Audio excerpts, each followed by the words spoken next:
I open my heart and mind to be aware. Only my inner authority can give me outer authority. If you think about it, you will become aware that credentialization, certification, authorization, and validation share a common definition. Each is a process in which someone else tells you how good you are or are not. There are areas in which people must be well trained and equipped to handle the demands of their craft.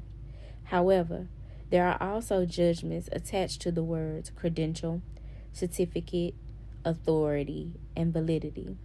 These judgments have a subtle impact on the human psyche. The implication is that something outside of you can make you okay.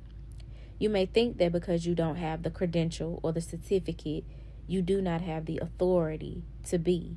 Perhaps because you are afraid of not making the grade, not being okay in the eyes of someone else. You have convinced yourself that you are not okay. What no one part apart from yourself is going to tell you or convince you is that with the power of a made-up mind, you are authorized to do anything you choose.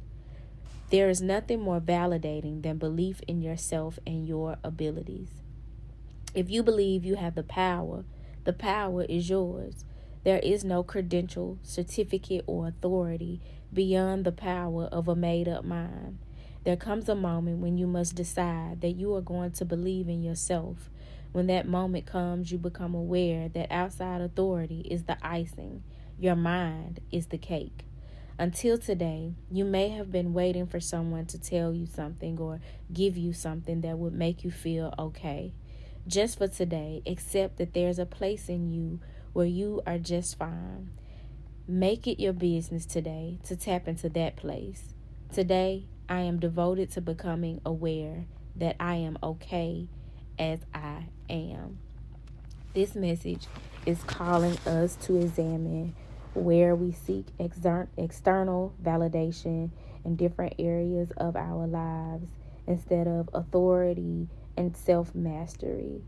It's so important that we not wait on somebody else's stamp of approval or green light before standing in our authority and in our power. As somebody who has several degrees, at one point, especially when it came to shifting from corporate to working as a spiritualist, it was a very dualistic process because there was the part of me that was used to being in a structured program, paying money and committing myself to curriculum so that I can prove that I'm an expert at something in order to participate in that particular field. And then there was a part of me that felt free, that found joy, that found value in mastering something and operating with that same commitment and investment without having somebody else to validate or give me a piece of paper that says I'm an expert at this particular thing. And so when it came to doing readings, when it came to sound healing, when it came to now art, I don't have formal training, but I still stand in my authority that I am good at what I do, that I'm doing what it is that I've been called to do, and that I don't need a piece of paper, and it's aligned to even be exploring this concept, because I just talked to somebody about offering sound healing at an establishment. It's a franchise, and they said that I would have to incorporate yoga, and I said I can do that. I've never been a yoga instructor, but I've been picking up doing yoga a bit more often than I used to. I still don't have a consistent practice.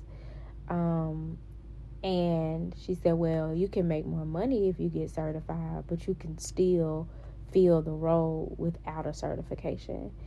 And I love how I felt in that moment, because I'm no longer at a point on my journey where I feel like I have to prove anything to anybody in terms of unnecessarily getting a piece of paper, a certification, or anything, credentialing that says I'm the expert. I could just show up and show that I've invested time and energy and I'm good at this thing. Don't get me wrong, the formal education serves a purpose, safety and wellness and health, and just expanding your learning and solidifying your space in whatever arena with that knowledge is important, but it's not necessary to do the work. It's not necessary to be an authority. So I hope that you're able to translate this into different areas of your life where you may be waiting on somebody to tell you it's okay, or that you'll be good at something, or that you're the man for the job or the woman for the job, that you have the capacity, because you don't need anybody to identify and validate your capacity. You are the authority. Once you make up your mind, you are authorized to do anything you choose, and there's absolutely nothing like a made up mind. So I hope this message found y'all well. If it did not find you well, I hope that it leaves you well. I hope that it leads you to a point of reflection about your inner authority as well as your outer authority. I hope that you come to the conclusion that in order to exude outer authority, you have to pay it to yourself. You have to do that internal work, have that internal processing, and stand on business. So until next time, y'all, peace.